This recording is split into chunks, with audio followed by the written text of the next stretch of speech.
todo bien.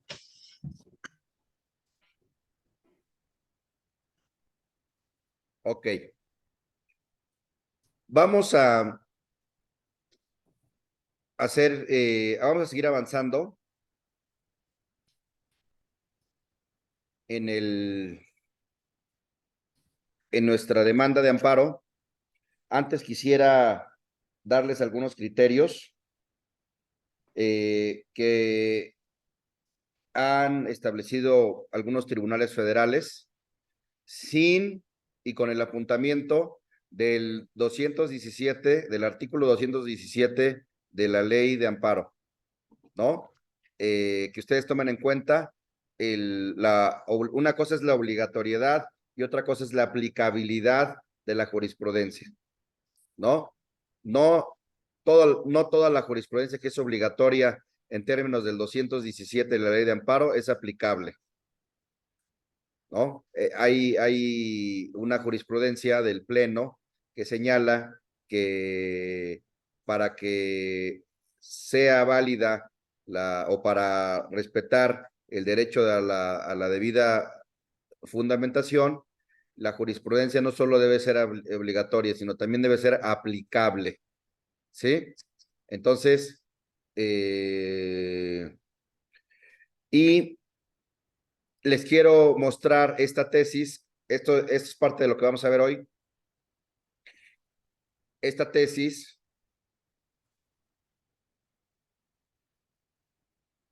es una tesis de 2002 que es anterior a la nueva ley de amparo. Sin embargo, es aplicable en términos del sexto transitorio de la ley de amparo, de la nueva ley de amparo, porque tiene similar contenido a la nueva ley de amparo. Y señala, es una jurisprudencia del segundo tribunal colegiado en materia civil del sexto circuito, y señala que el emplazamiento, la falta o ilegalidad carga de la prueba. Señala que cuando se reclama lo actuado en un procedimiento por falta, una cosa es la falta de emplazamiento, corresponde a la autoridad responsable probar la existencia de tal acto.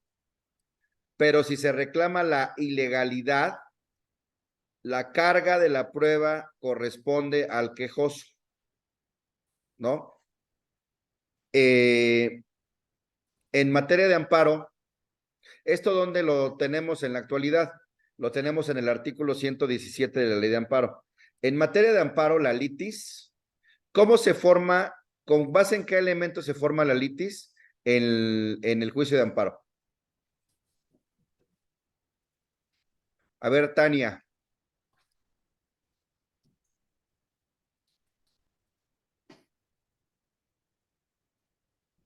Tania. Por el acto impugnado, las partes. La litis. Son tres cosas. Ya dijiste una, muy bien. Lo que se pelea en el juicio de amparo son tres cosas. En eso gira. Si ustedes lo ven así y si ustedes lo organizan su litigio desde esos tres puntos, van a tener un litigio estratégico y un litigio más ordenado. Son tres puntos sobre los que versa el litigio en materia de amparo. ¿Cuáles son? Ya dijo Tania, ya dijo uno. Es decir, la existencia o inexistencia de los actos, de las normas o de las omisiones reclamadas. Es el primero. Dos, ¿cuál es el siguiente?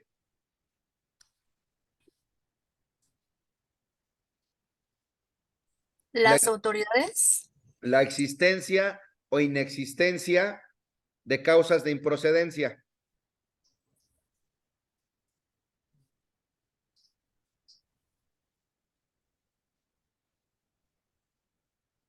Y tres, la constitucionalidad o inconstitucionalidad de las normas, de los actos o de las omisiones reclamadas.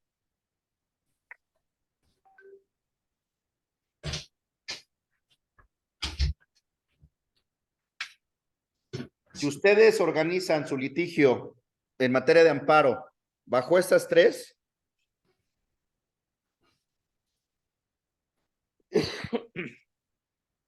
van a tener un litigio más ordenado. Es decir, su demanda debe versar sobre la existencia o inexistencia de los actos, es decir, el quejoso va a alegar la existencia. ¿Quién va a alegar la inexistencia? Por estrategia, en caso de que se dé. El tercero interesado, ¿no? Efectivamente, o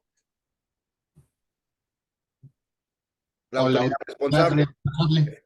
Efectivamente. Ahora, en el segundo plano de la existencia o inexistencia de causas de improcedencia, el quejoso va a señalar que no existen causas de improcedencia. ¿Quién va a señalar o quién va a alegar o quién debe alegar o quién tiene la carga de alegar que sí existen esas causas de improcedencia? El quejoso. No, que sí existen las causas de improcedencia. El quejoso va a decir, no existen causas de improcedencia. ¿Quién No, es va a alegar que sí las tiene, que sí las hay? la autoridad responsable. La autoridad responsable, el tercero interesado o el juez de oficio o el tribunal colegiado de oficio. ¿Sí? Artículos 61, 62 y 63. En relación a la existencia e inexistencia es el artículo 117. En relación a las causas de improcedencia es el artículo 61, 62, 63 de la Ley de Amparo. Y por último, respecto a la constitucionalidad y a la inconstitucionalidad, el quejoso, ¿qué alegará?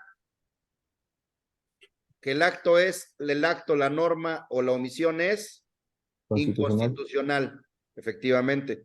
Y el tercero interesado o la autoridad responsable alegarán que la norma, el acto o la omisión son constitucionales, ¿no? Esto es importantísimo porque esto se debe ver reflejado en su demanda. Quiero hacerles un cuadrito y ver los artículos para que quede más claro. Esto es la base del litigio en materia de amparo. Esta es la base. Que debe estar plasmado en la demanda.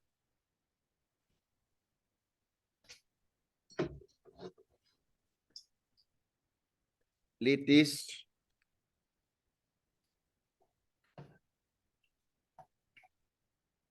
Miren.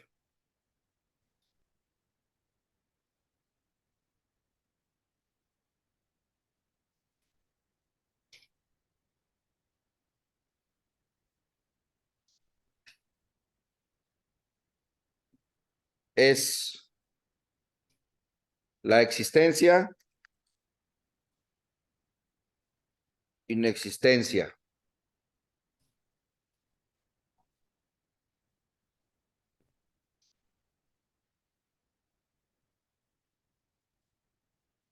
Aquí sería las normas, actos u omisiones. Existencia o inexistencia. Causas de improcedencia. Existencia o inexistencia. Constitucionalidad o aquí va a ser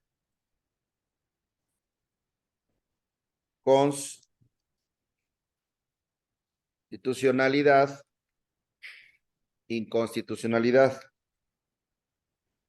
Más bien sería al revés. Ah, no, constitucional, inconstitucionalidad. ¿En qué sentido?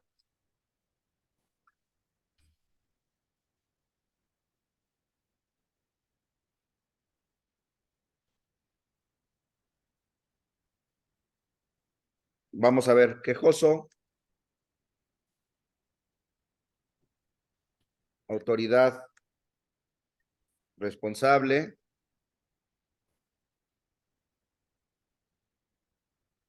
y ahorita vamos a ver los artículos. Quejoso, autoridad responsable.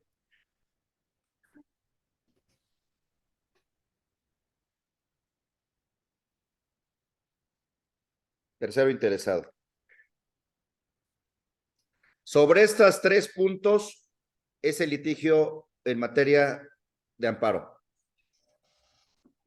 Sobre estos 3 puntos debe de versar su demanda. El quejoso va a alegar que existe el acto reclamado. La autoridad responsable puede decir que existe o puede alegar que no existe. El tercero interesado le interesa que no exista. En relación a las causas de improcedencia, al quejoso le interesa que no existan, porque si existen, ¿qué es lo que va a pasar? No procede el amparo. ¿Qué va a pasar? El sobresee. Efectivamente, va a haber un sobreseimiento y ya no se, el juez está impedido de entrar al fondo del asunto.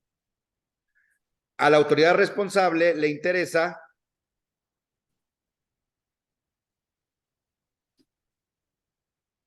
que existan causas de improcedencia. ¿Para qué?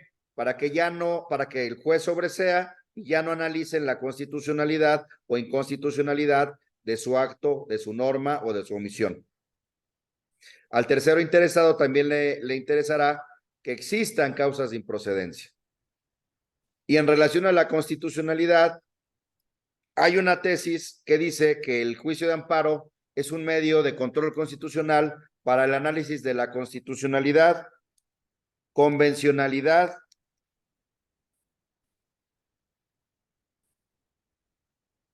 y legalidad de las normas, actos y omisiones. Al quejoso le interesará alegar que el acto es inconstitucional, convencional,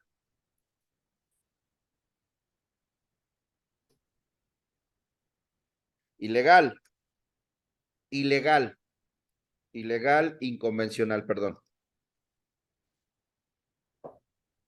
Y a la autoridad responsable le tendrá que demostrar, tendrá la carga procesal de demostrar que el acto es constitucional, convencional,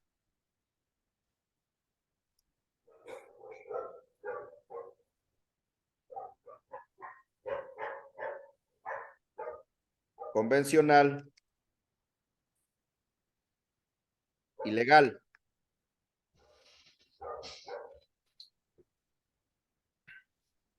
Porque no siempre van a estar del lado del quejoso. En algunas veces van a estar del lado de la autoridad responsable o van a estar defendiendo al tercero interesado. Entonces, en su demanda debe estar claramente señalado lo relativo a la existencia del acto reclamado, de la norma reclamada o de la omisión reclamada. Deben ustedes hacer un análisis previo sobre la inexistencia de causas de improcedencia y deben de hacer un análisis sobre la inconstitucionalidad, inconvencionalidad e ilegalidad. ¿En dónde se encuentra esto? La existencia se encuentra en el artículo 117 de la Ley de Amparo.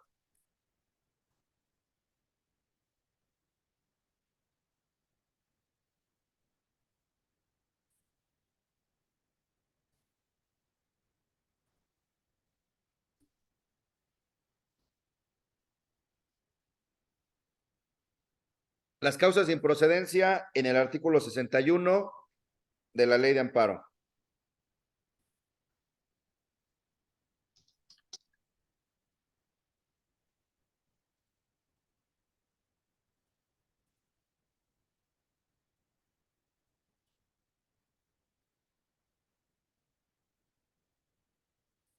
la inconstitucionalidad, inconvencionalidad e ilegalidad se encuentran en el artículo primero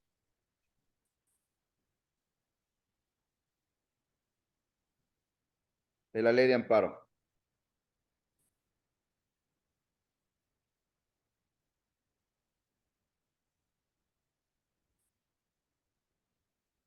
Y también, siempre que ustedes estén elaborando una demanda, ya sea civil, ya sea mercantil, ya sea familiar, etcétera, etcétera, deben tomar en cuenta desde la demanda los efectos que van a tener su sentencia. Entonces, este 117 está relacionado con el artículo 74 de la ley de amparo que establece los requisitos de la sentencia. 74, fracción primera. Ahorita vemos los artículos.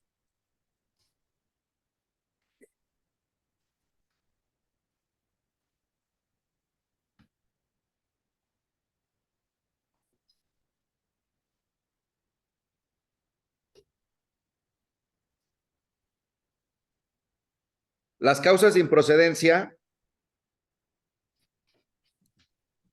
está relacionada con el artículo 74, fracción sexta.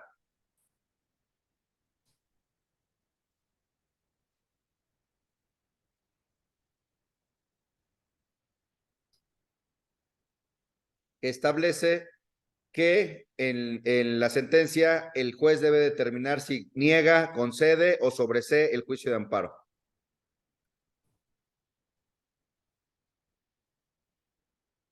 Y la inconstitucionalidad, inconvencionalidad e ilegalidad está relacionada no solo con el artículo primero, sino también con el artículo 74, fracción segunda, que es el análisis de los conceptos de violación. Y también con el artículo 108,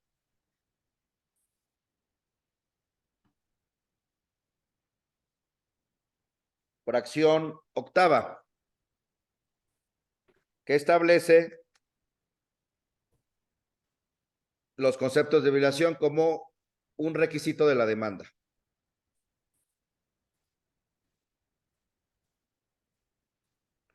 Entonces, su demanda, si están del lado del quejoso,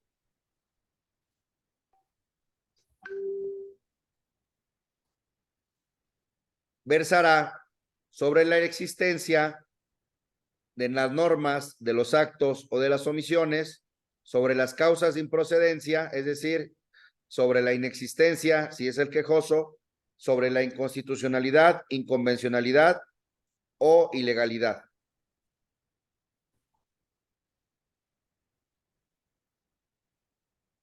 Si son los terceros interesados, es al revés.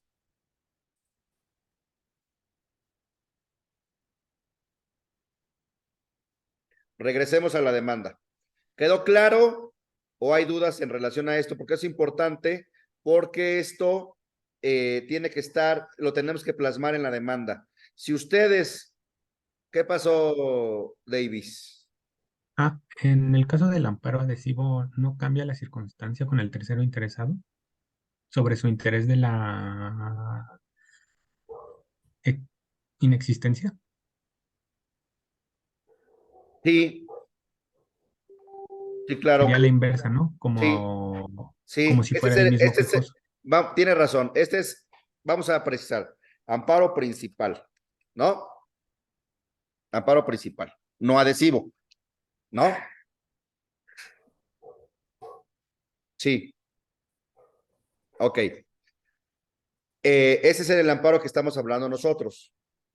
Estamos hablando ahorita de esta situación del amparo principal. Ahora, hasta aquí hay alguna duda, algún cuestionamiento, porque esto lo tenemos que plasmar en la demanda. Esto lo tenemos que plasmar en la demanda. Existencia, inexistencia de causas sin procedencia, inconstitucional, que el acto es inconstitucional, inconvencional o ilegal. ¿Ninguna duda? Ok. Vamos a la demanda.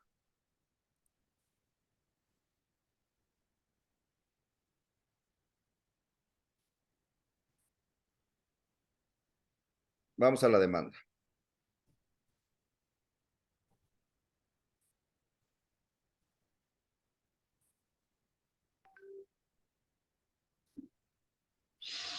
Habíamos señalado que en términos del 108, las autoridades responsables, y después, también en términos del 108, le tenemos que imputar los actos, las omisiones o las normas que se reclaman de la autoridad o de las autoridades. ¿A qué se refiere esto de los puntos de la litis en el juicio de amparo?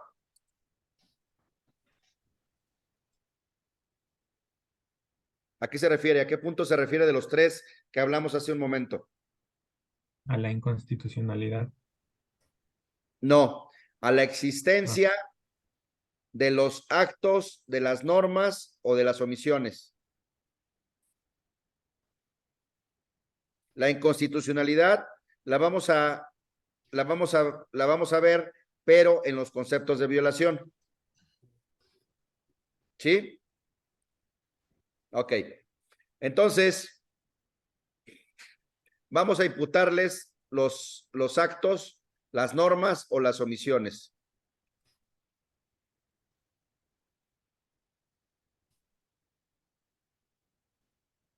Al juez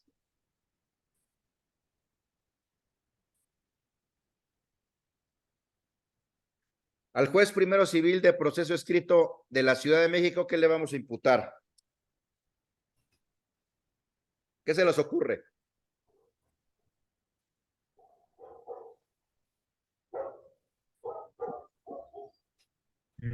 La omisión o ilegal emplazamiento.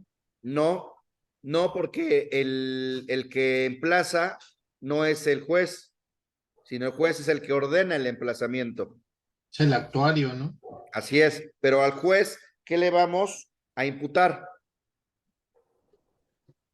El acto ¿Cuál? de la resolución. ¿Qué le vamos a imputar? ¿Una norma, un acto o una omisión? Ah, gracias. Una norma, un acto o una omisión. En este caso sería un acto, ¿no, profesor? Sí, ¿cuál? La sentencia. ¿Qué tipo de resoluciones en la Ciudad de México dictan los jueces? ¿Y en dónde está prevista? Jueces civiles.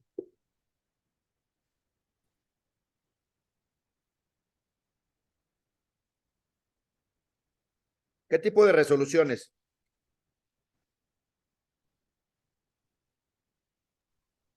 Pueden ser sentencias firmes o sentencias interlocutorias. Ajá.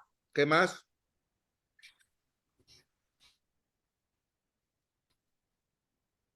¿Qué establece el artículo 79 del Código de Procedimientos Civiles del Distrito Federal aplicable en la Ciudad de México?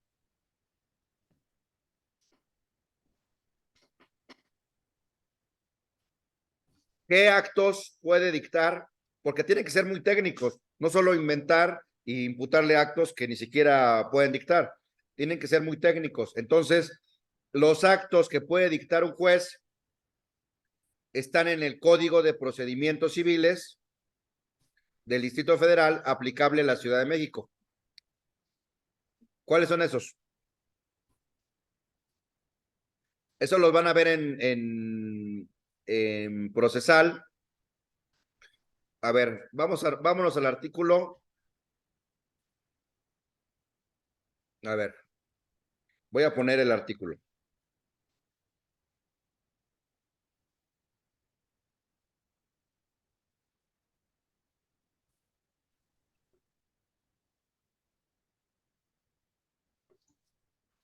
El artículo 79, a ver, Davis, ¿qué establece el artículo 79 del Código de Procedimientos Civiles para el Distrito Federal aplicable en la Ciudad de México? Las resoluciones son, fracción ¿Sí? primera, simples determinaciones de trámite y entonces se llamarán decretos. Ajá, 2. Determinaciones que se ejecuten provisionalmente y que se llaman autos provisionales. ajá, 3. Decisiones que tienen fuerzas de definitivas sí. y que impiden o paralizan definitivamente la prosecución de juicio y Ujú, se llaman autos definitivos. ajá, 4. Resoluciones que preparan el conocimiento y decisión del negocio ordenado, admitiendo o desechando pruebas, y se llaman autos preparatorios. ok, 5.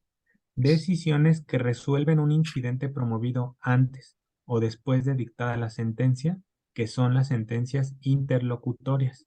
Y sexto, sentencias definitivas. ok. Artículo 79. Así, en su estado, tendrían que buscar cuáles son las resoluciones que dicta un juez. Entonces, ¿qué le vamos a imputar? A ver, si lo que nuestro amparo se trata sobre la falta o ilegal emplazamiento, ¿qué le vamos a imputar al juez?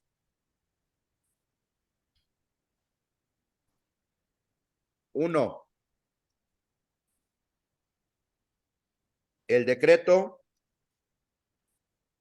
el auto, la sentencia interlocutoria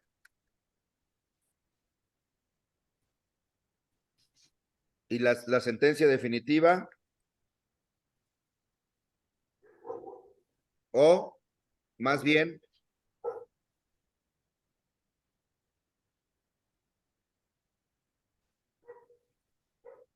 Es que yo creo que sería desde el decreto.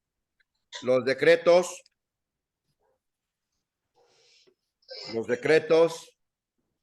autos, las sentencias interlocutorias, la sentencia definitiva, es decir, y o todo lo actuado dentro del juicio. No sabemos qué tipo de juicio es, todavía no lo sabemos. Dentro del juicio,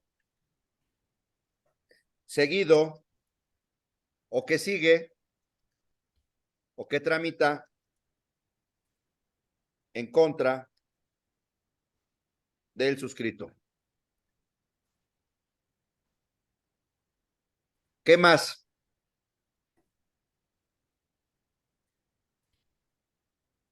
¿Qué más?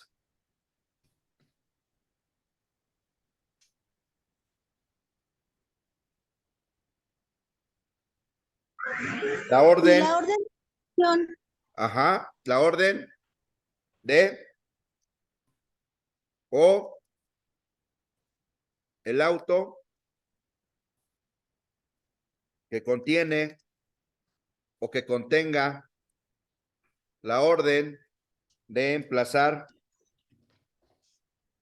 al suscrito. Esa es la autoridad ordenadora. El auto que contenga la orden de emplazar al suscrito.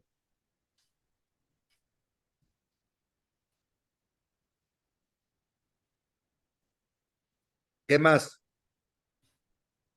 Hasta ahorita estos son actos. ¿Qué omisión le podían imputar?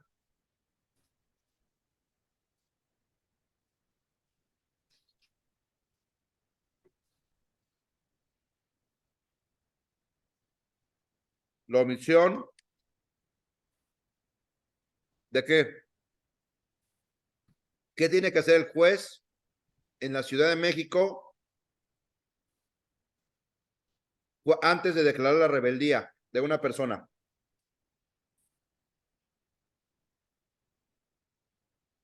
¿Qué tiene que hacer? lleva a cabo una certificación ¿Para qué? para determinar si estuvo emplazado. Efectivamente. sí. ¿La omisión de qué? O la evasión de revisar la existencia del emplazamiento. La existencia legal del emplazamiento. Oye, ¿de dónde sacas eso? Muy sencillo. Eso lo tendrán que buscar. Eso lo tendrán que buscar de revisar o de verificar.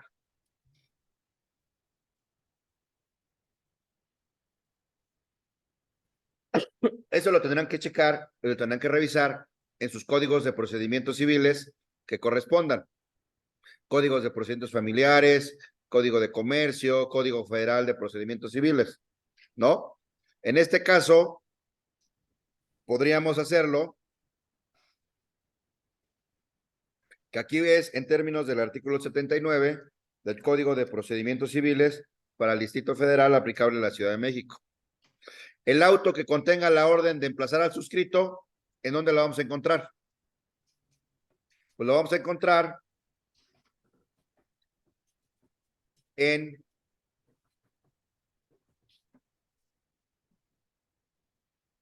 el artículo 256 del Código de Procedimientos Civiles.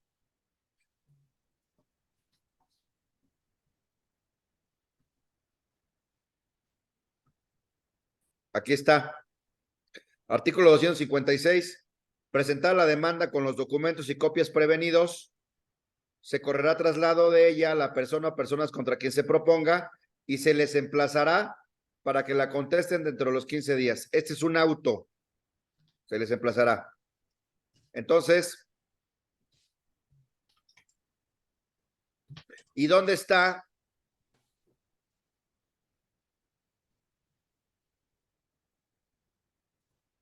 ¿Dónde está la obligación de cerciorarse del emplazamiento?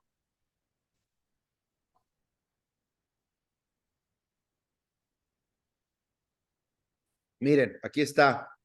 En el artículo 271, párrafo segundo del Código de Procedimientos Civiles establece: para hacer la declaración de rebeldía, el juez examinará escrupulosamente y bajo su más estricta responsabilidad si las citaciones y notificaciones precedentes están hechas al demandado en la forma legal, si el demandante no señaló casa en el lugar del juicio y si el demandado quebrantó el arraigo.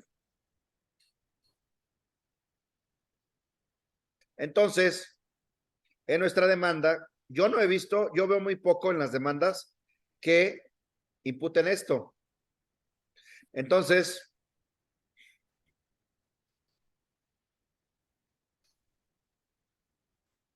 de examinar escrupulosamente.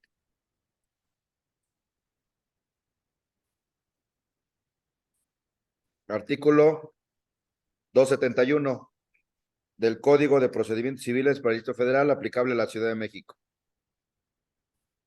Artículo 256.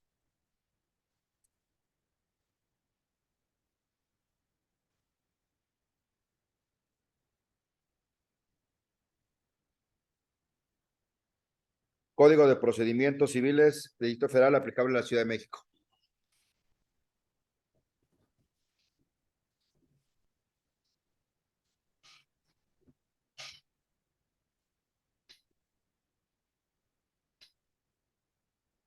¿Sí?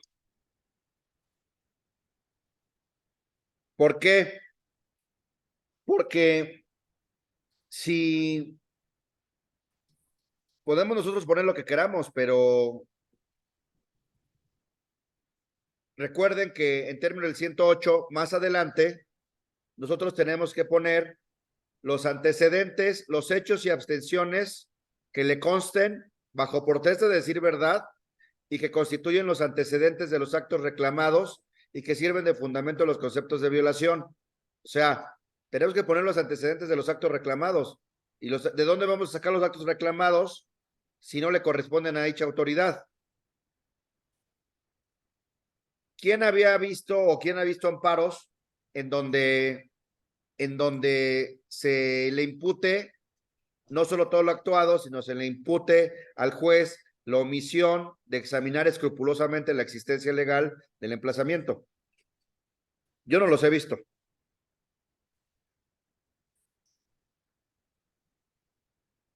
Pero es una omisión que antes de la declaración de rebeldía debe de analizarse.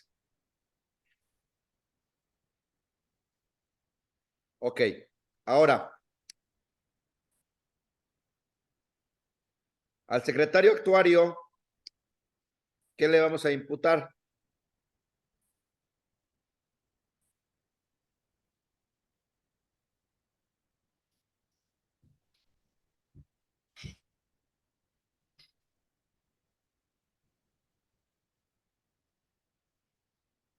¿Qué le vamos a imputar? Acuérdense que, ¿por qué le estamos imputando los decretos, autos, sentencias, sentencia definitiva y todo lo actuado dentro del juicio? Porque el efecto de la sentencia del amparo en contra de un ilegal o de falta de emplazamiento es la nulidad de todo lo actuado hasta antes del emplazamiento. Ahorita les pongo la tesis. Por eso estamos reclamando todo lo actuado. Porque si no, recuerden que si no incorporan ustedes a la litis actos reclamados, la autoridad, el juez de amparo no los puede incorporar. No los debe incorporar. A ver, les voy a poner en la tesis. Por eso estamos demandando todo. Porque es un efecto. Miren.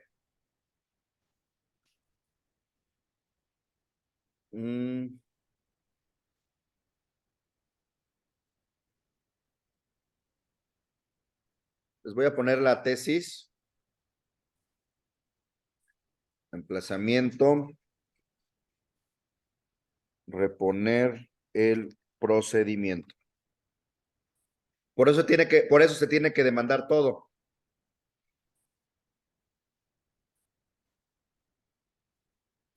Es una jurisprudencia de la primera sala de la Suprema Corte de Justicia.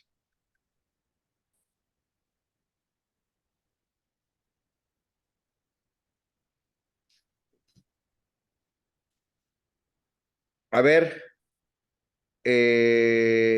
Giovanni Luna, por favor, léenos el rubro nada más. Emplazamiento. El amparo concedido en su contra tiene como efecto dejarlo insubsistente y reponer el procedimiento desde esa actuación.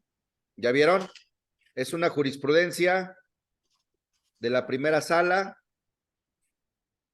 de diciembre de 2017. Es una jurisprudencia por contradicción de tesis. ¿No? Entonces, por eso, nosotros tenemos que señalar como acto reclamado todos los decretos, autos, sentencias interlocutorias, sentencia definitiva y todo lo actuado dentro del juicio que tramita en contra del suscrito. Y si fuéramos todavía más técnicos, ¿qué tendríamos que precisar?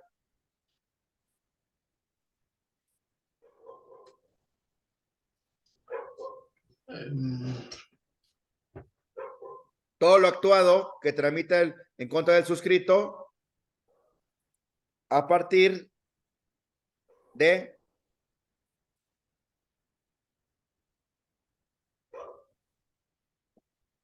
el ilegal emplazamiento, ¿no? Así es. ¿No? Ahora, al secretario actuario, ¿qué le vamos a Esa es la autoridad ordenadora, el juez. Y el secretario actuario es la autoridad ejecutora. Ajá. Entonces, ¿qué le vamos a alegar al...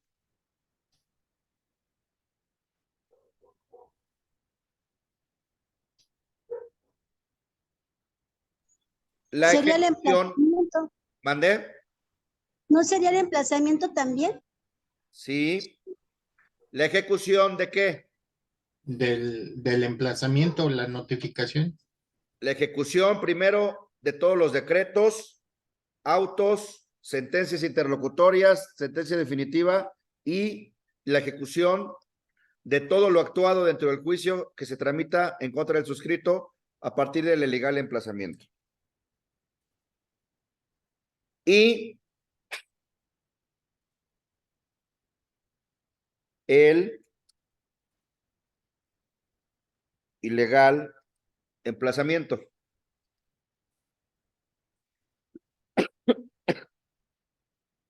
Del ilegal emplazamiento.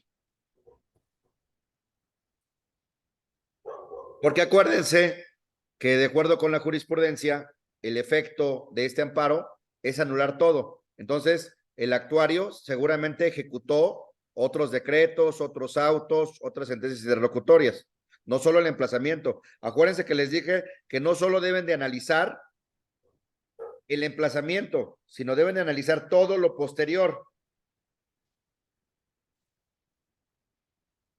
Y así con los demás.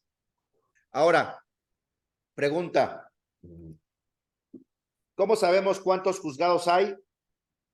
¿Y cómo sabemos cuántos, cuáles son ellos? Para poderlos poner como autoridad responsable y luego los actos. ¿Cuáles son ellos? ¿En dónde lo encontramos?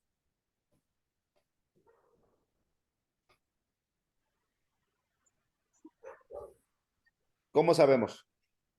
Porque eso se van a enfrentar, ¿eh? Oye, cuando no sé en qué juzgado está, pues, ¿cuáles son? ¿Cuáles son? Tendríamos que irnos a la ley orgánica.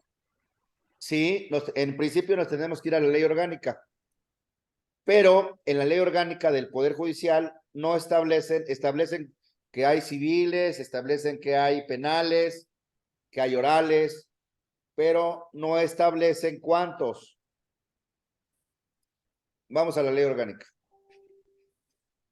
Miren.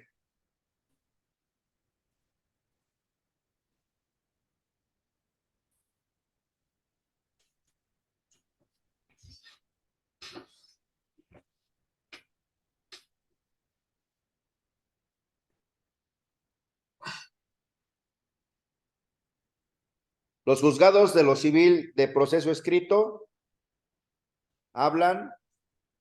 establece la competencia de estos juzgados. Juzgados civil de lo civil de proceso escrito. Pero aquí no dice cuántos hay. ¿A quién le corresponde determinar cuántos hay? ¿A quién le corresponde?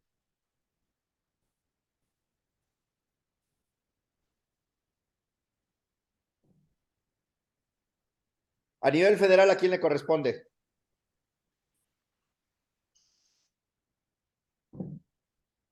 Vimos en materia de amparo, ¿a quién le corresponde determinar el número de juzgados, la división de los circuitos? Al Consejo de la Judicatura Federal. Efectivamente.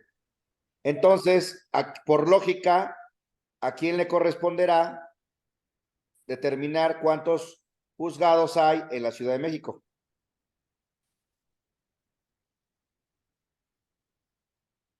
¿A quién?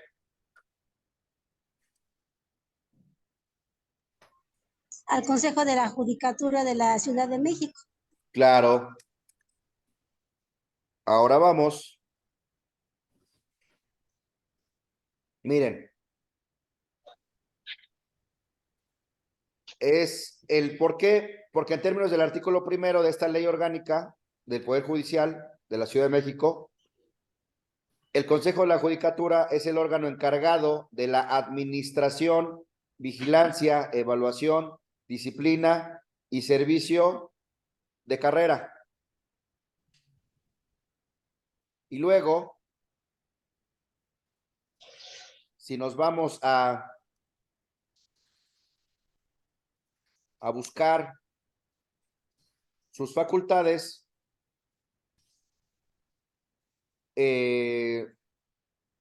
aquí empiezan a propuesta, en el artículo 11, a propuesta del Consejo de la Judicatura, las y los magistrados adscritos al tribunal serán designados y ratificados, ¿no? Y así, a lo largo de la ley orgánica, se establece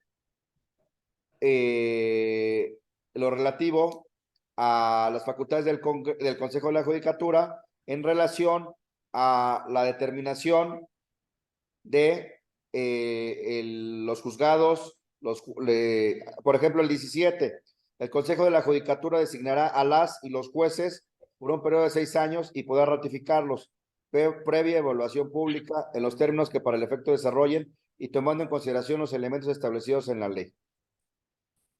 ¿No?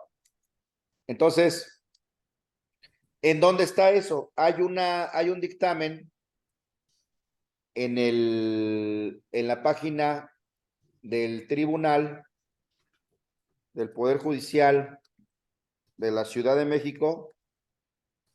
Hay un dictamen en donde se señala cuántos tribunales hay, cuántos juzgados hay.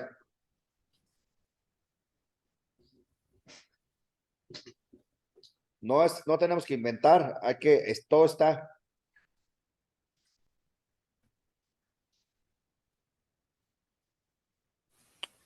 Miren.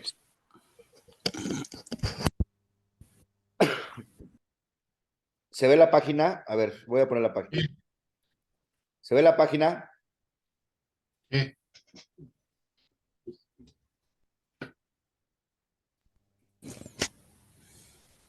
Miren. En la parte del organigrama vienen los magistrados, no se ve, pero bueno, hay que... ¿Cuántos juzgados hay de lo civil? Aquí habla de 75.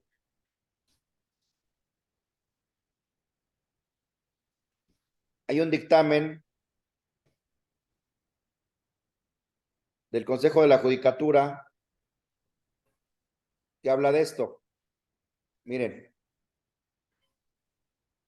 Justicia para adolescentes, tutela de derechos, proceso oral. Miren.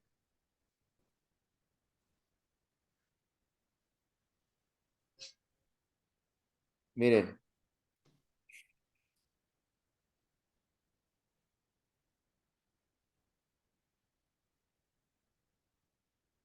¿Ya vieron? Aquí están los dictámenes. Y aquí encuentran cuando son los amparos buscadores.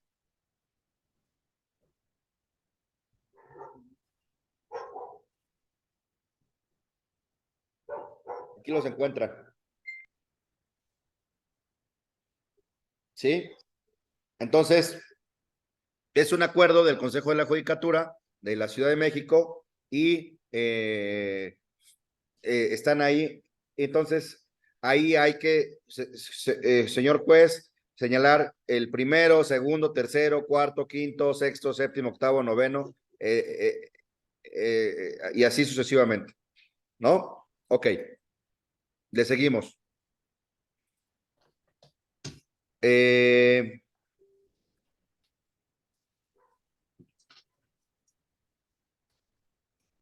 Le seguimos aquí.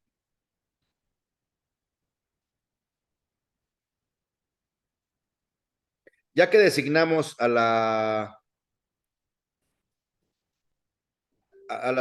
los actos que le imputamos a la autoridad responsable, el 108 nos establece los preceptos que contienen los derechos humanos y garantías para mi protección que estimo me fueron violados.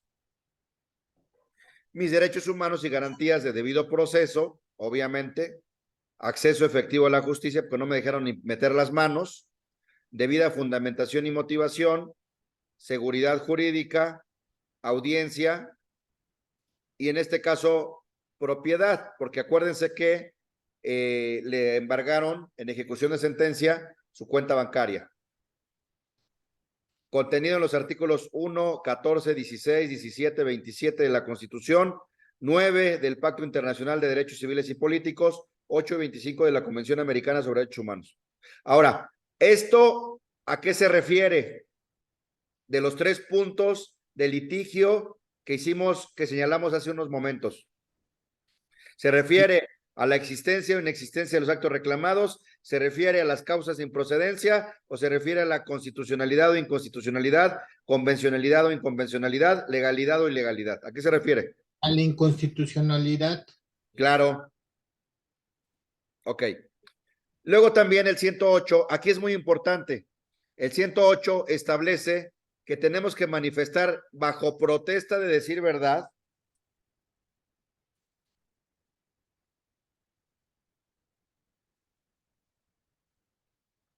manifiesto que los hechos y abstenciones que me constan constituyen los antecedentes de los actos reclamados y sirven de fundamento a los conceptos de violación son los siguientes. A ver, ahora ustedes me van a decir, me regreso al caso. Los antecedentes no son cualquier antecedentes, son hechos y son abstenciones que me constan que constituyen los antecedentes de los actos reclamados y que sirven de fundamento a los conceptos de violación, ¿no? Por eso, ¿cuáles son los antecedentes de los actos reclamados? ¿Cuáles son los actos reclamados?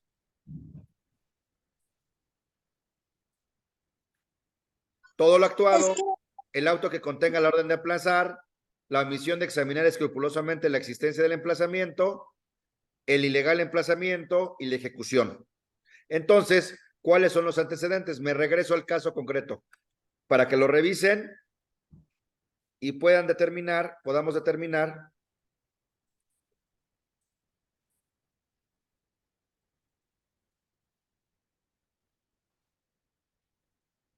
ahí está el caso concreto.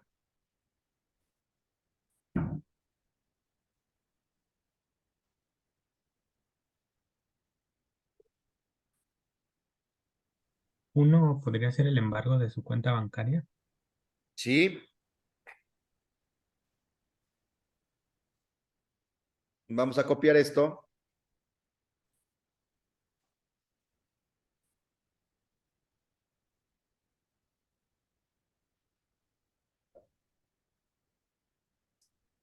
A ver, Margarita Lisbeth, ¿nos puedes leer el caso práctico, por favor?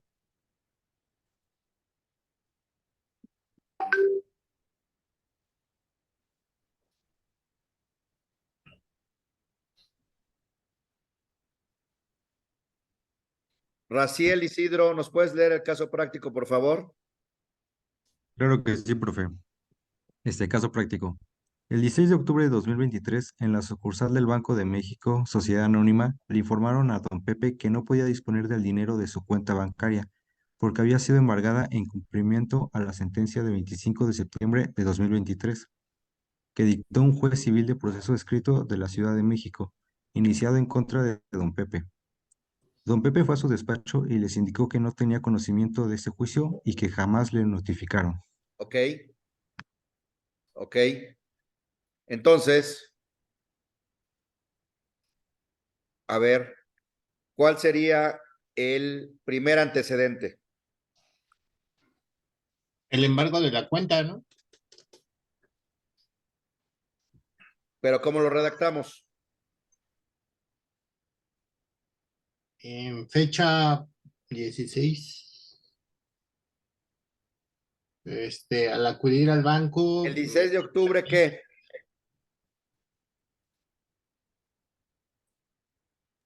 Eloy Quejoso se presentó a la institución bancaria. Acudí.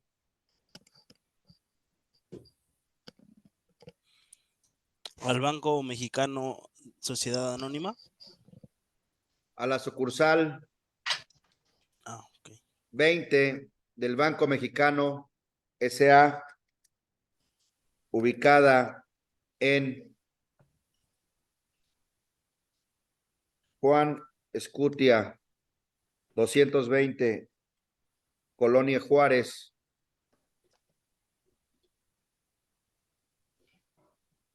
Alcaldía Tlalpan,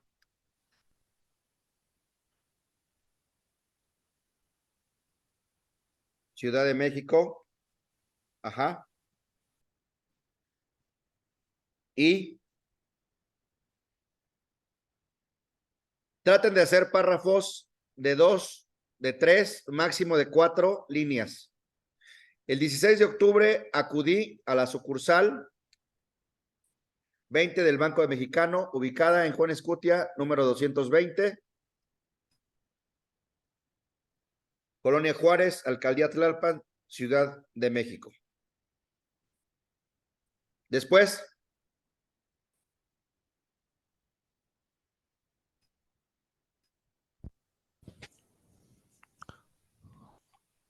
Al realizar un retiro, me indica el gerente o el de ventanilla que mi cuenta está embargada ordenada en un embargo de fecha. ¿qué pondríamos antes de que acudí a la sucursal? Porque más tarde, más adelante que veamos, oiga, ¿se ve en la pantalla? No. ¿No? A ver. No. Perdón. Ahí No, se profesor. Ahí ya se ve, maestro. ve. Ok. Sí. El 16 de octubre de 2023 acudí a la sucursal 20 del Banco Mexicano, ubicada en Juan Escutia, número 220, Colonia Juárez, Alcaldía. Pero recuerden, por eso es importante que ustedes tengan en la mente los 3 puntos de litigio. ¿Cuáles son los 3 puntos de litigio? La existencia o inexistencia del acto reclamado, de la norma o de la omisión, las causas de improcedencia y la constitucionalidad, convencionalidad e ilegalidad. Una de las causas de improcedencia es la falta de interés jurídico.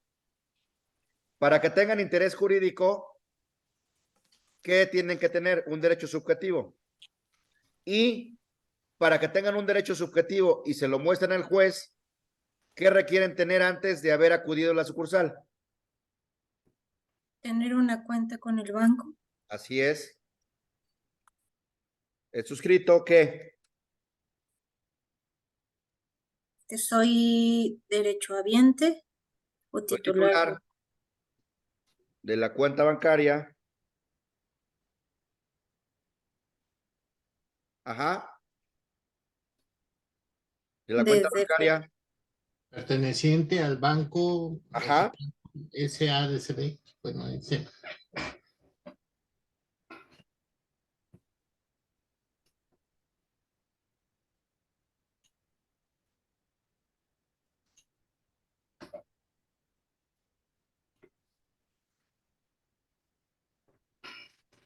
Porque si no ponen esto,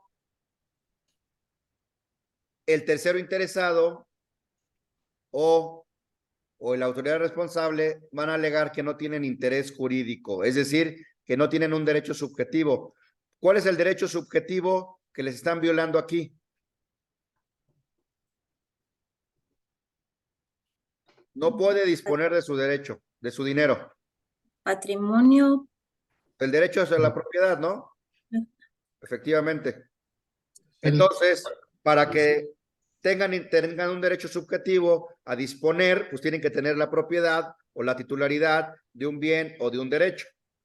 Entonces, el suscrito: soy titular de la cuenta bancaria tal, aperturada en la sucursal 20 del Banco Mexicano.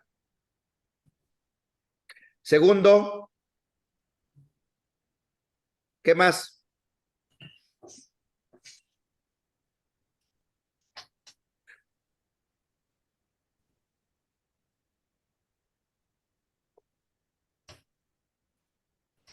¿Qué más?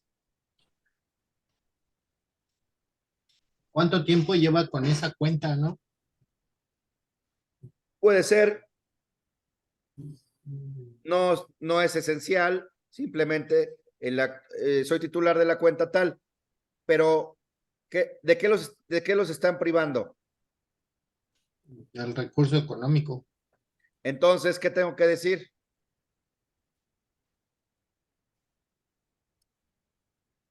Que acudí con la intención ¿Dicha cuenta de qué? Poseía la cantidad de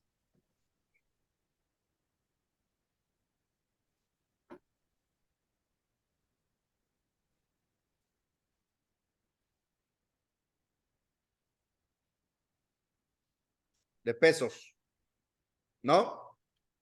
Ujú. Porque aquí ya se está delineando que soy titular de un derecho subjetivo. Es decir, soy propietario o soy titular de la cantidad de 4 millones de pesos que están depositados en una cuenta bancaria de la que soy titular. Ok. Después, ya el 16 de octubre de 2023, aquí le podemos decir a la fecha,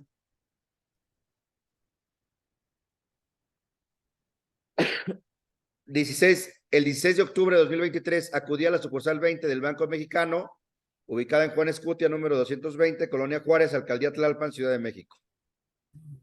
¿Qué más?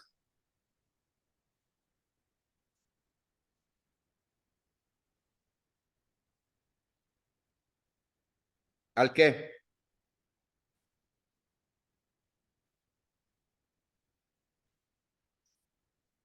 Al pasar a la ventanilla 9 de la referida sucursal, un empleado, si les dio o no su nombre, bueno, puede ser un empleado que no les haya dado su nombre, un empleado bancario que se negó a darme su nombre, me informó que su cuenta había quedado embargada por una sentencia. informó que no podía disponer de mi dinero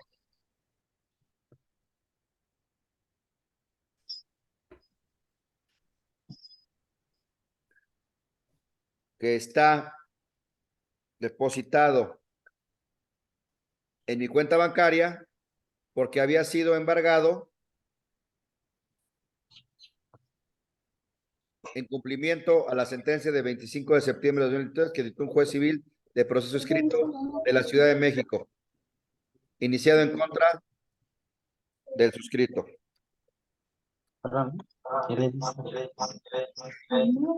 ¿Sí? Sus micrófonos, por favor. ¿Eh? ¿Qué hablan ahí del man de muerto y cosas de esas? A ver.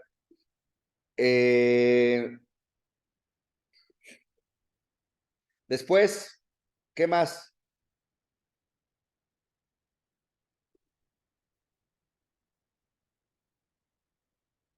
¿De qué? A ver, aquí ya hablamos del derecho subjetivo.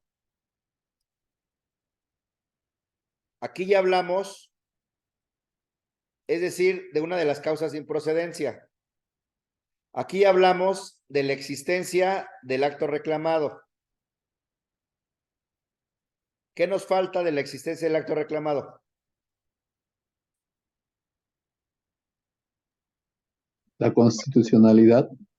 ¿Pero qué nos falta? Acuérdense que son los antecedentes de los actos reclamados. ¿Cuáles son los actos reclamados? que no fuimos emplazados, que no fue Efectivamente. emplazado o que fue emplazado incorrectamente. Ahora, le tenemos que imputar a la autoridad para que pueda contestar y no se eluda. Es el caso de que las autoridades responsables que ordenadoras Y ejecutoras. ordenadoras ahorita Es el caso que las autoridades ordenadoras, ¿qué?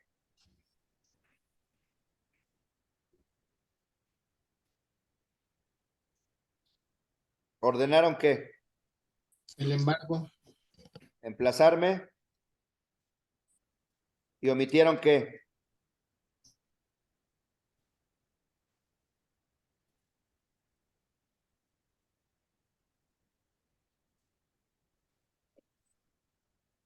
Escrupulosamente.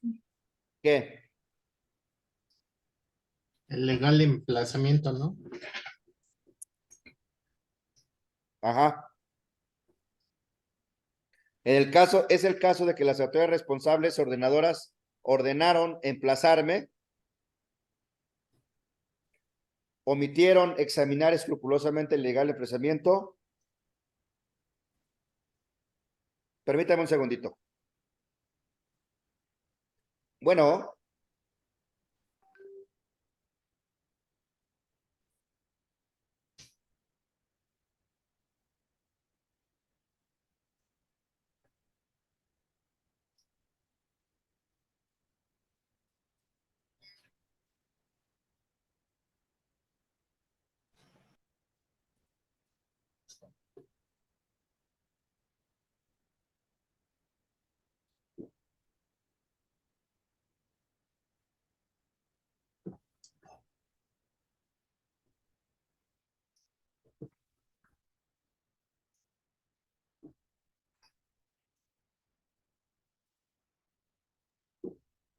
Ok. Entonces,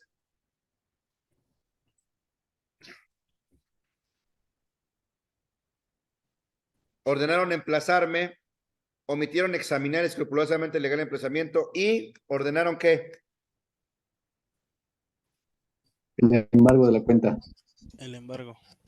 Y ordenaron el embargo de mi cuenta bancaria en ejecución de sentencia. Porque pudo haber sido un embargo prejudicial o pudo ser un embargo judicial precautorio, ¿no? ¿Qué defecto tiene esta redacción? ¿El tiempo?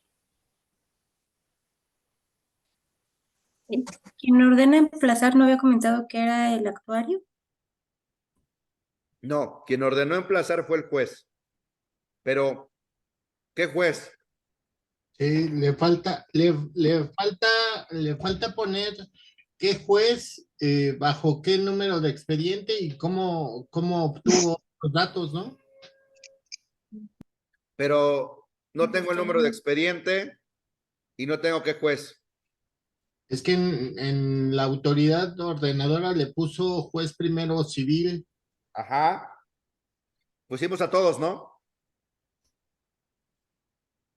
Pusimos a todos. Por eso aquí dije, es el caso de que las autoridades responsables ordenadoras, para no decir el juez primero, segundo, tercero, cuarto, quinto, sexto, séptimo. Pero aquí puede haber una falsedad y podemos incurrir en un delito de la ley de amparo. ¿Por qué?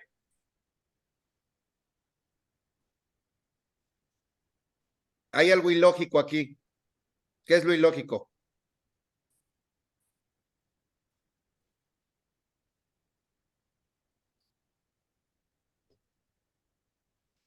La ejecución de sentencia, ¿cómo sabe que es una ejecución de sentencia? Si Eso no, me lo dijeron en el banco.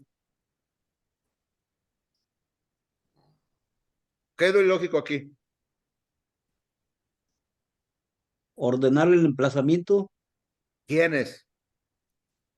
la autoridad responsable, ¿Quiénes? el juez, ¿Quiénes? el Es actuario.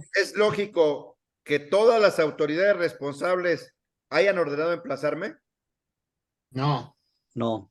Eso puede ser una. Puede Sería ser. de militar a los jueces de proceso escrito. Están, porque son las autoridades responsables ordenadoras. Pero es el caso que alguna de las autoridades responsables ordenaron emplazarme, omitieron examinar, ordenó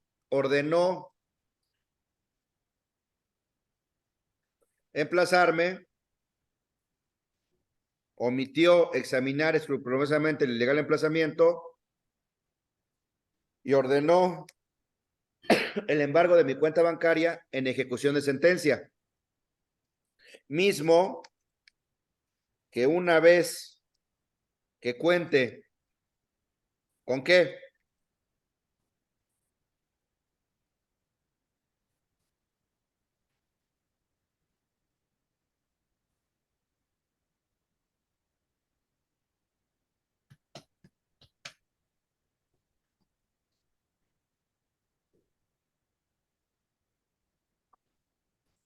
hay un artículo para esa ampliación de demanda, ¿no? el artículo 111. Sí. Ahora, una vez que cuente con los informes con justificación, precisaré y ampliaré mi demanda. O sea, o lo puedo dejar para que no digan que es un acto, para que no me vayan a decir que es un acto futuro pero incierto. Es el caso de que las autoridades responsables ordenaron, omitieron, ordenaron,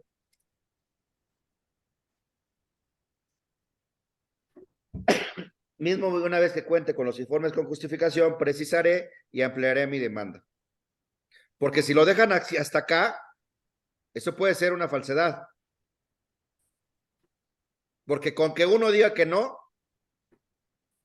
acuérdense que ustedes están bajo protesta de decir verdad, manifestando los antecedentes de los actos reclamados.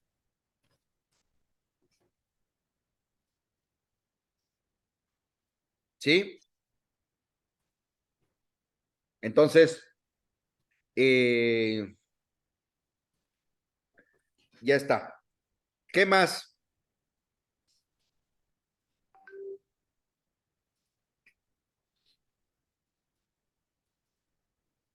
¿Quién falta?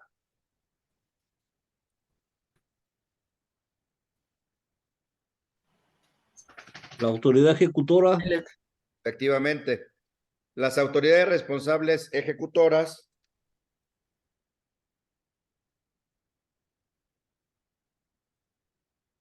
¿qué?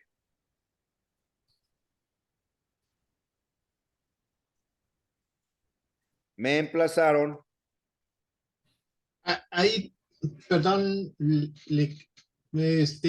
también se tendría que poner igual que en la parte de arriba, ¿no?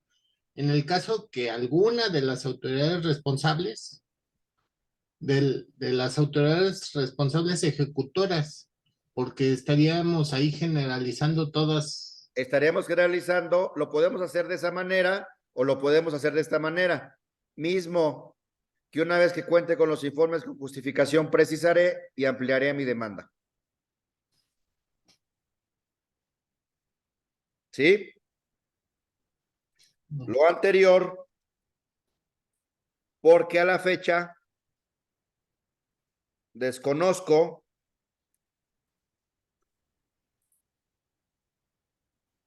el número de juzgado y únicamente tengo conocimiento. Maestro. Sí. Un paréntesis, en el punto 6, ¿no sería mejor cambiar el emplazamiento por ejecutó el embargo? También. O llevó a cabo el embargo. Porque lo son realizó, actos diferentes. Lo realizó, lo llevó a cabo, lo materializó. Por su parte, las autoridades responsables ejecutoras me emplazaron indebidamente. ¿Qué más? Me embargaron. Ajá. Ilegalmente. y ejecutaron los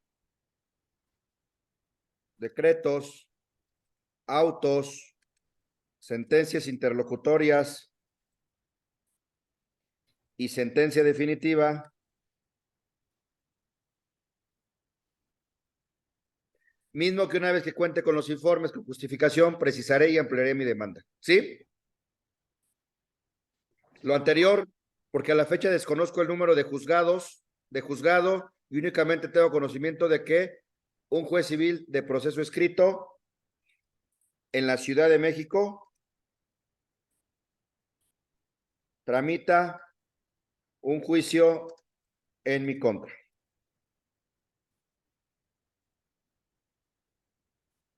¿Sí?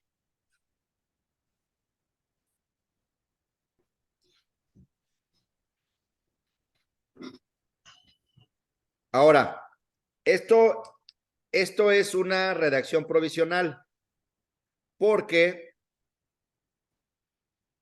en estos antecedentes, ustedes tienen que poner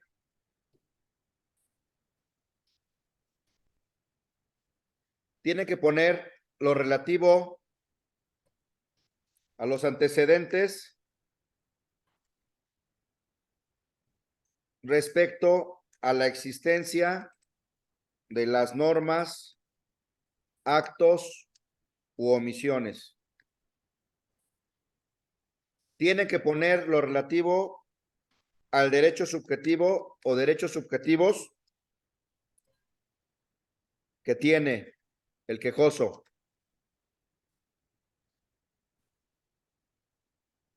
Y tiene que describir dentro de lo posible tiempo, modo y lugar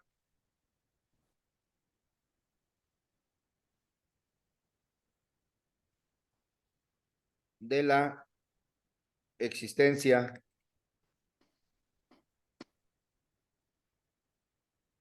de las normas, actos y omisiones. Eso lo tienen que poner acá. Esto es provisional. Al final, vamos a volver a dar otra revisada y ver si nos faltó algo, porque el artículo 108 dice, bajo por decir verdad, manifestar que los hechos y abstenciones que me constan constituyen los antecedentes de los actos reclamados y sirven de fundamento a los conceptos de violación. Es decir, que es la premisa fáctica de su concepto de violación.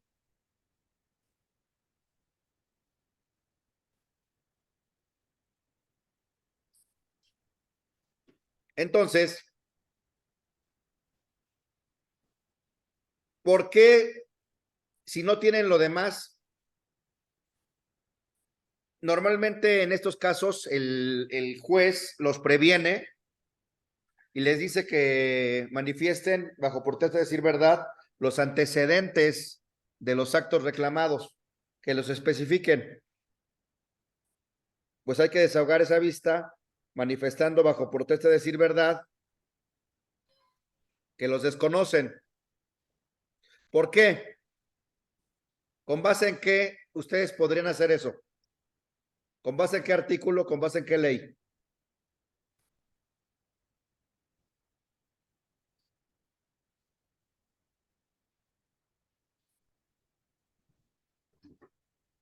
¿Con base en qué ley? ¿Con base en qué ley podrían ustedes alegar el que nadie está obligado a lo imposible? Ese es un principio general, ¿no? Efectivamente, es un principio general del derecho, pero ¿con base en qué lo podemos hacer valer?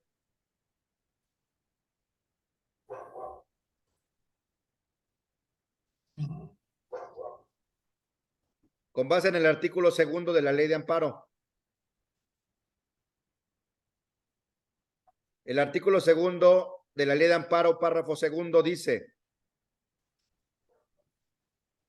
a ver, Rubén Laguna, ¿qué dice?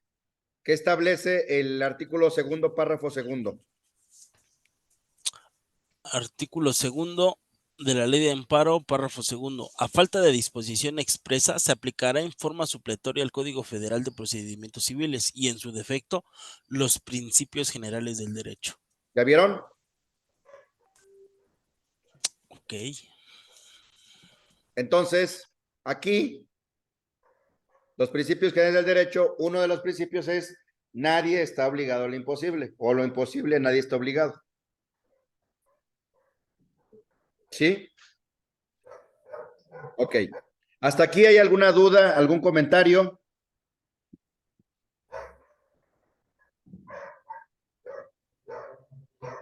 No, ¿No? no. Antes de seguir a los conceptos de violación, les quiero mostrar las ventajas que tiene este amparo en relación al incidente de nulidad. Yo les había dicho que en contra de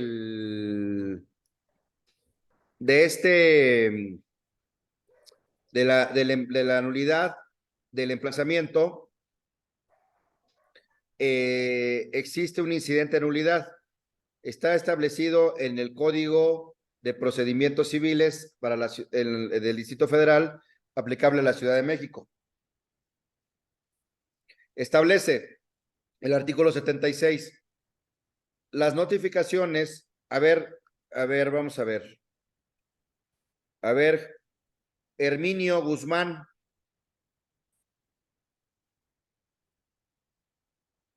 ¿Qué establece el artículo 76?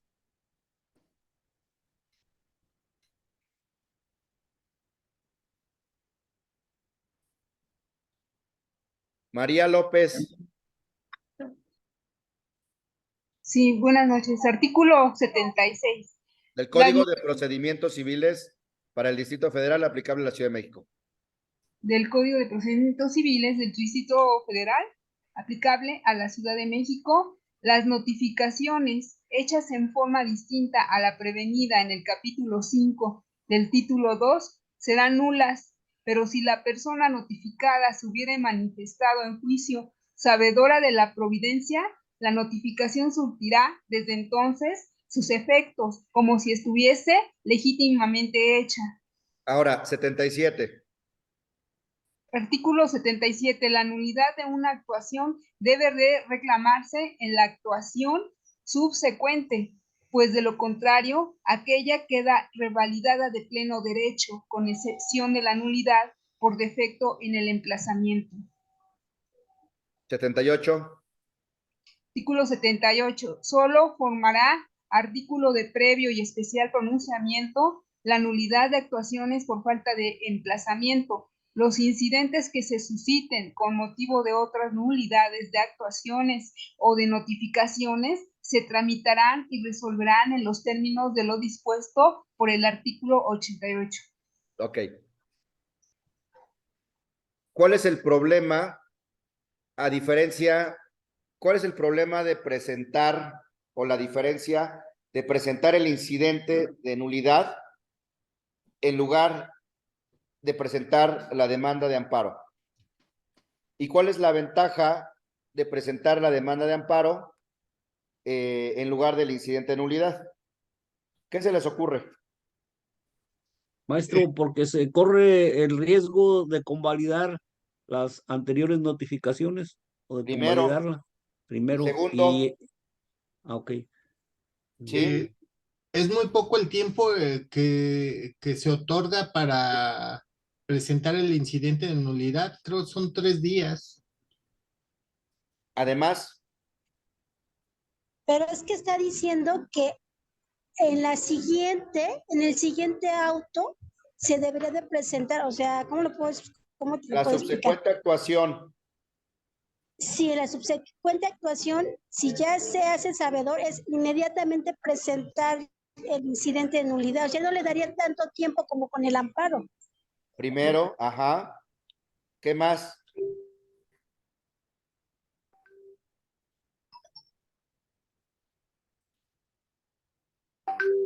¿Qué pasa en el amparo? ¿Qué pasa en el amparo cuando...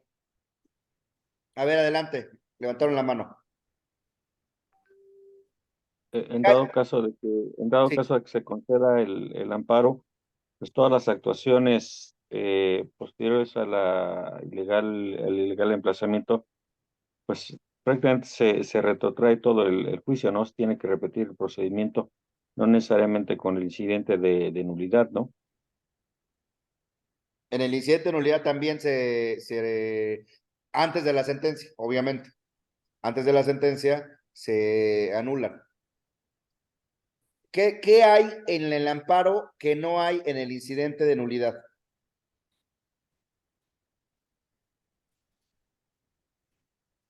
¿Qué dijimos? La ¿Qué íbamos a reposición hacer? del procedimiento, ¿no? ¿Mande? La reposición del procedimiento. En ambos hay reposición del procedimiento si el incidente se presenta antes de la sentencia y si el amparo se presenta después de la sentencia. Pero, ¿qué hay en el incidente en el juicio de amparo que no hay en el incidente de nulidad de emplazamiento? ¿Qué dijimos que íbamos a hacer una vez La que notificación. ¿Qué dijimos que íbamos a hacer una vez que llegaran los informes con justificación? La ampliación. Ampliación de la La demanda. ampliación de la demanda. Es decir, nos va a llegar el informe con justificación, vamos a poder conocer todo el expediente y vamos a tener 15 días para ampliar la demanda. ¿Eso lo tenemos en el incidente de nulidad? Es pregunta. No. Eso no lo tenemos en el incidente de nulidad. Entonces, en el incidente de nulidad, vemos con un problema técnico de cómo voy a hacer valer las causas de nulidad si no las conozco. Y si lo tengo que hacer, y corro el riesgo de que me tengan por sabedor.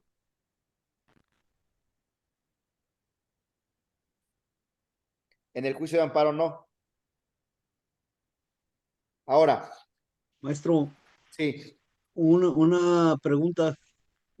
Entonces, después de que se presenta la demanda y nos dan el informe con justificación, a partir de ahí corren otros 15 días. Así es. Para ampliar de la demanda. No ampliar la demanda con los nuevos datos que ya conocemos.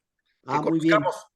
No comprende a los 15 días que tiene uno al dar cuando se da por conocido o por enterado el asunto. No, son otros 15 días. Son otros 15 días. En términos del 111 de la ley de amparo. Gracias. Vamos a ver el 111. Esta ventaja procesal no está. Me estoy equivocando de ley, perdón. Esta ventaja procesal no está en el incidente. A ver.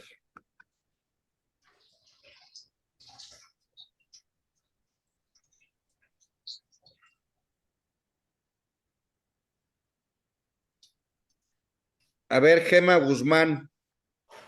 ¿Qué establece el artículo 111 de la ley de amparo? Fracción segunda. Artículo 111, fracción segunda. Con independencia de lo previsto en la fracción anterior. A ver, el artículo 111. ¿Podrá ampliarse la demanda cuándo? Fracción segunda. Con independencia de lo previsto en la fracción anterior, el quejoso tenga conocimiento de actos de autoridad que guarden estrecha relación con los actos reclamados en la demanda inicial. En este caso, la ampliación deberá presentarse dentro de los plazos previstos en el artículo 17 de esta ley. En el caso de la fracción segunda, la demanda podrá ampliarse dentro de los plazos referidos en este artículo, siempre que no se haya celebrado la audiencia constitucional o bien presentar una nueva demanda. Ok. ¿Ya vieron? Entonces van a poder ampliar la demanda y entonces ahí sí van a decir no era mi domicilio real, no entregó las copias, etcétera, etcétera, etcétera. Todo lo que vamos a ver. Entonces, esta segunda oportunidad no la tienen en el incidente de nulidad. ¿Por qué? Porque en el incidente de nulidad aplica un artículo que es el 34 del Código de Procedimientos Civiles. Y ese artículo tiene una excepción, hay unas tesis aisladas en las que señalan que sí procede la ampliación, pero son tesis aisladas. Y si ustedes se arriesgan a eso, con una tesis aislada, es muy arriesgado. A ver, 34.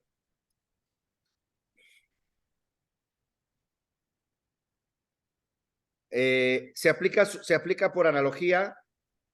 Miren, a ver,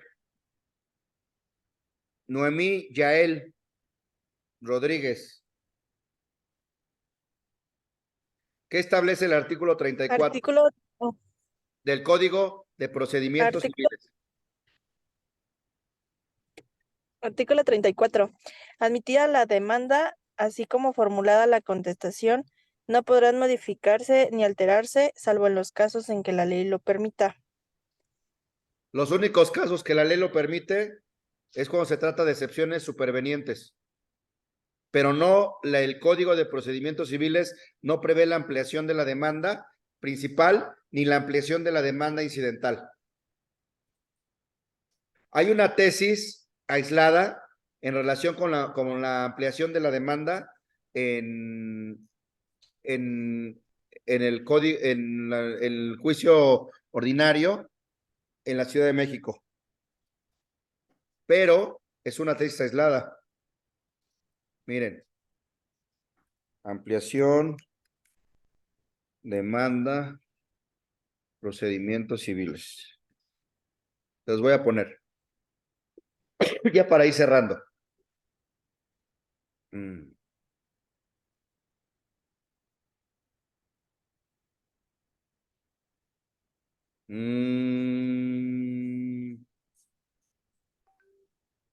Dice aquí.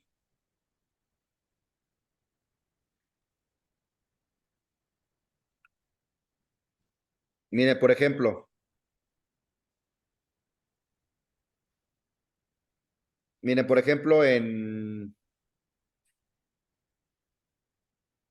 voy a compartir pantalla.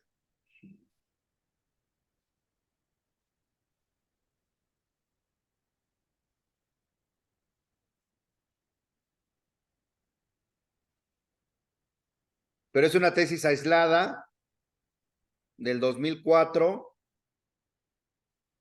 del 13º Tribunal Colegiado en Materia Civil del Primer Circuito. Habla, demanda, ampliación de la demanda, término para ejercer ese derecho por hechos supervenientes.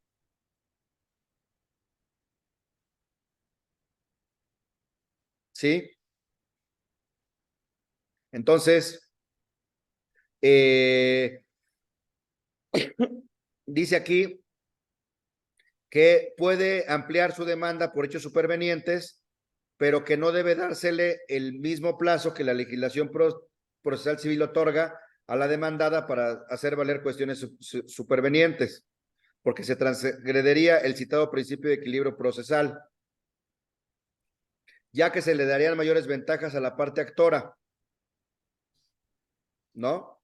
Entonces, es una tesis aislada que habla de la demanda principal, no de una demanda incidental de nulidad de emplazamiento. Entonces, yo no me confiaría en esto. Les quiero, ya para cerrar, dar a reflexionar otro artículo y quiero que mañana alguno que lo pueda revisar me diga. Ya mañana vamos a entrar a los conceptos de violación de la demanda, a las pruebas, después vamos a ver el informe con justificación, después vamos a ver la ampliación, vamos a hacer la ampliación a la demanda, ¿no? Pero quiero que me digan qué diferencia hay entre el artículo 107, fracción sexta, de la ley de amparo con el artículo 172, fracción primera.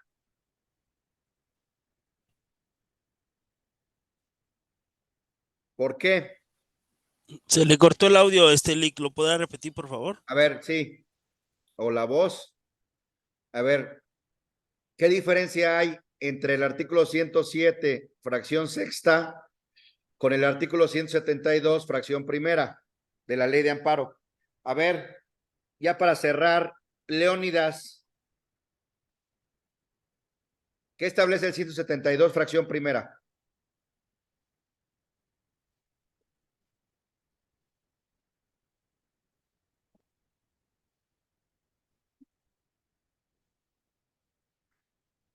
Solo yo, si gusta. A ver. Artículo 172, en su fracción primera nada más, ¿o? Sí. Ok. No se le cite al juicio o se le cita en forma distinta de la prevenida por la ley. Este artículo se refiere al juicio de amparo directo. Y esta fracción no se le cite o se le cite en forma distinta a la prevenida de la ley. ¿A qué se refiere? A la falta de emplazamiento o al indebido o ilegal emplazamiento. Entonces, el indebido emplazamiento o el ilegal emplazamiento o la omisión del emplazamiento está previsto tanto en el juicio de amparo indirecto en el artículo 107, fracción sexta, como también está previsto en el amparo directo en el 172, fracción primera. Entonces la pregunta que yo les hago es para mañana, quien pueda,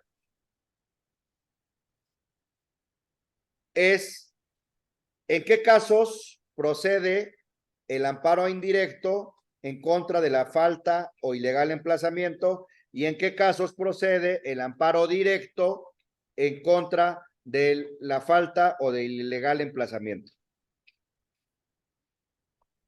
Es decir, no siempre procede el amparo indirecto en contra de la falta o ilegal emplazamiento. No siempre. Así que no se vayan con la finta. En algunas ocasiones procede, hay un punto fino que lo resuelve la jurisprudencia.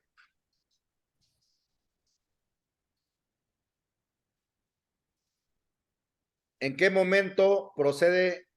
Cuando se da, les doy una pista.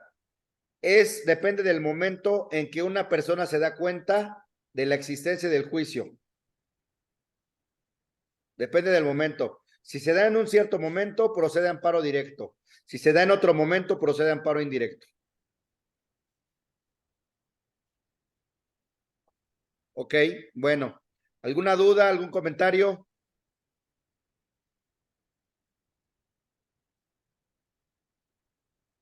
¿No?